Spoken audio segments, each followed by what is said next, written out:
Okay, say something. Hey, my name's Lucas Medeiros, and I will be talking to you about the most valuable resource on the planet, water.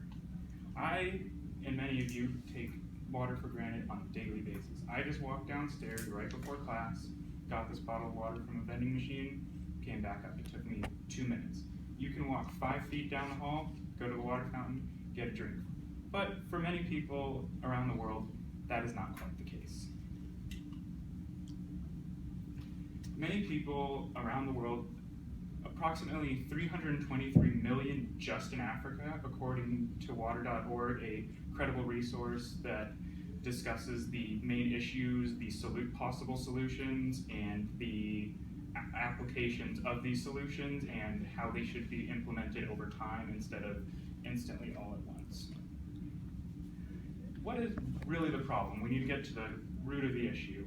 Well, in many third world countries, the price of a single well is anywhere from $13,000 to $24,000, depending on the size of the entire village, and this can be an immense undertaking for any single culture or group. Even if they have 200, 300 people, this is an immense undertaking. So, my credibility on this is I went and worked to construct one of these wells in Africa with a group called World Vision, which is a Christian group that works with children and with water, and also with high-risk women in these third world countries. That's a blurry picture, I apologize.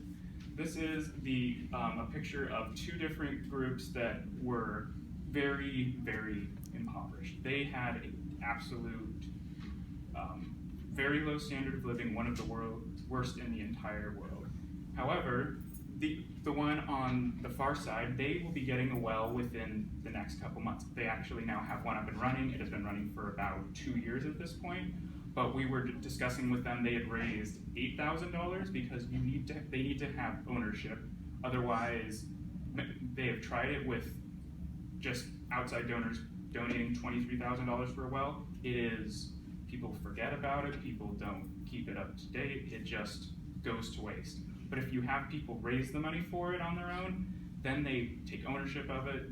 You give a few people in the village even a job, that their job is to protect the water source, to keep it clean, keep it running completely smoothly. This is the drilling machine that would be used to drill one of these wells. It is about $1 million a piece, so that's ridiculously expensive. At the point that we were in Africa, there was about 21 of these around Africa, but they take about a week to 2 weeks depending on the depth of the well and the water level. So that is a huge undertaking for you can do 200, some villages only for 50. That's only 21, and that's 2 weeks. You're not going to get as much done as you would like. But the positive, or the outcome of this, is people many times don't raise enough money for a well in time, so this actually 21, they desired 25 at the time to keep up with the demand, but it was working.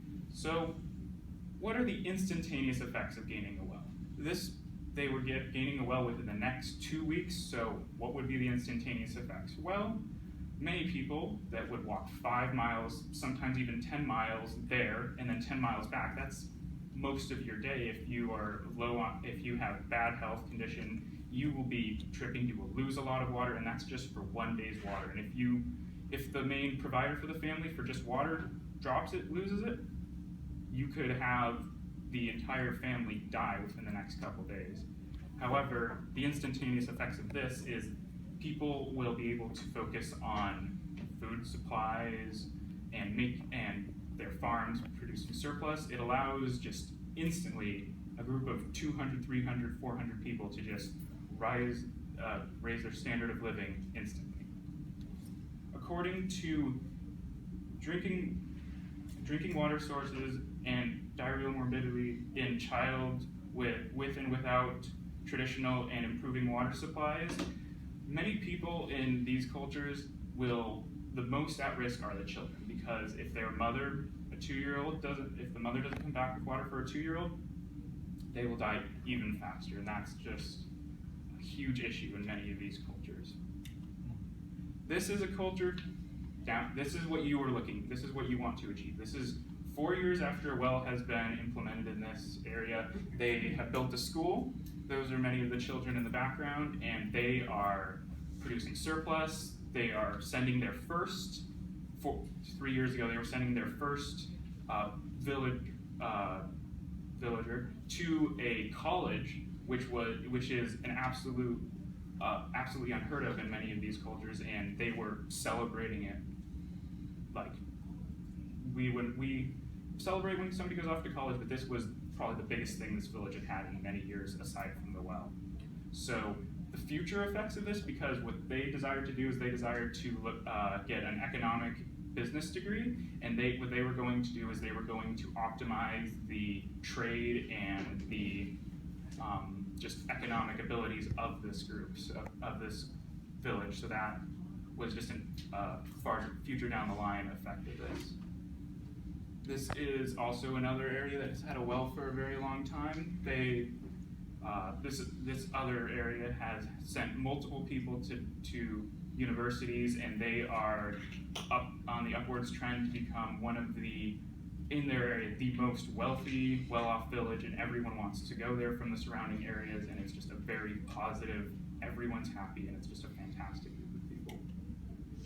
This is the last thing I will discuss. This is the medical treatment center for malaria in Africa. They were receiving their third well. It was a very political thing. The bishop of the entire country of Ghana was there. You had political figures, religious figures, you had everyone that was anyone in the country was there, and it was absolutely amazing to see what this medical area could do for so many people. And, well, if you really want to learn more about this, there is a man named John Troll. He runs a program called the WIN program, the Water in Niger program, that works to produce, he single-handedly spends half of the year in Africa drilling many of these wells.